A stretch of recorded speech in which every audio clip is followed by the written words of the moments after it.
not the week that you wanted. I'm sure you wanted to go 2-0 or 1-1. Didn't happen. Is that a week that, I mean, obviously you got to forget about and kind of keep moving forward, but what were your thoughts on the last two games? Yeah, the Cal State-San Marcos game, heartbreaker at the end. We did a nice job closing up the gap and competing down the stretch and trading baskets with those guys, and then had an opportunity to tie it with just a second to go in the game. And then the way we lost the game with a defensive transition, communication breakdown, lost us the game. So that was a tough way to lose at home against a team that we're battling with in the standings. So that was a tough one. And then the UC San Diego game, we certainly had an opportunity to play and win and beat a very, very, very good basketball team. I haven't seen a basketball team of that caliber in a long time. How well they play together is amazing. They've really got it going, and they're going to be a tough team to beat up and down the conference. But to be able to be within 2 points of a nationally ranked team like that at our house in front of our fans, we're proud of that effort. But we're not looking to be close. We're looking to win. So we let that one get away. What do you tell your guys? You didn't get the win.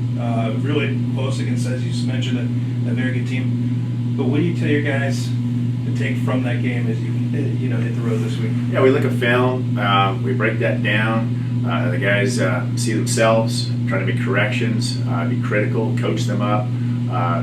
Find some positivity out of how well we did play, and we are improving, but so are the other teams. I mean, that's just the way it is this time of year. Teams are getting better. We need to get better at a higher rate, at a higher learning curve than those guys. So that's something that we're working on. Our guys are tight, and they are having a good time, and I don't see any dissension at all with this group, and I'm excited about that. The guys do enjoy themselves. I think going on the road this week might be a good thing to get off campus, get out of the dorms here, and get out on the road and get some fresh air down there in Los Angeles and play in front of our players' hometowns and see if that can spark us up. When you talk about the miscues, no team is going to be perfect, but are they miscues that shouldn't happen at this part of the season now? Yeah, there was some some communication problem on the floor. And a couple of times some effort problems. So we're addressing those issues, trying to get better at that.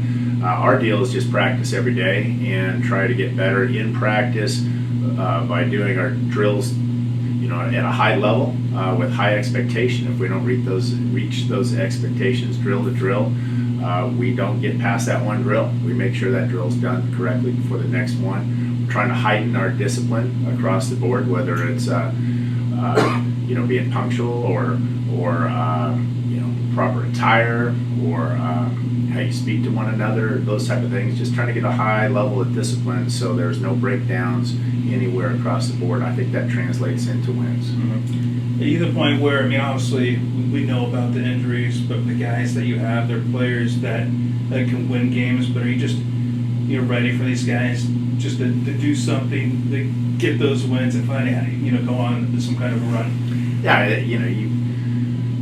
you think that winning a big game on the road at a Cal State LA or a Cal State Dominguez Hills will spark you, and it will. It certainly will. Getting a split on the road would be the right direction. Getting a sweep would be the remedy. If we could get a sweep on the road this weekend, we'll be talking this time next week, and we'll have a lot more smiles on our faces for sure. You've been on both sides. You've been on sides when very good Humboldt teams that enjoy success, facing teams that haven't had success, but being, I would say, the more hungry team in terms of wanting to get wins. Do you think it's teams that probably don't want to face you, knowing how hungry you guys are, to turn things around, get those victories? Yeah, I think our opponents, they respect us. Our opponents definitely respect us. They know we're a dangerous commodity. They know that we have very good basketball players. We have a plan, and I'm sure when they prepare for us, they prepare like they're preparing for one of the top teams in the conference. And I think that's across the board with our coaches in our conference. There's no night off in the CC2A, and that's just the way I believe the opponent prepares for us, just like we do them. What have you seen about Dominguez? There's been some memorable games with Dominguez over the years, but what have you seen with Dominguez this year?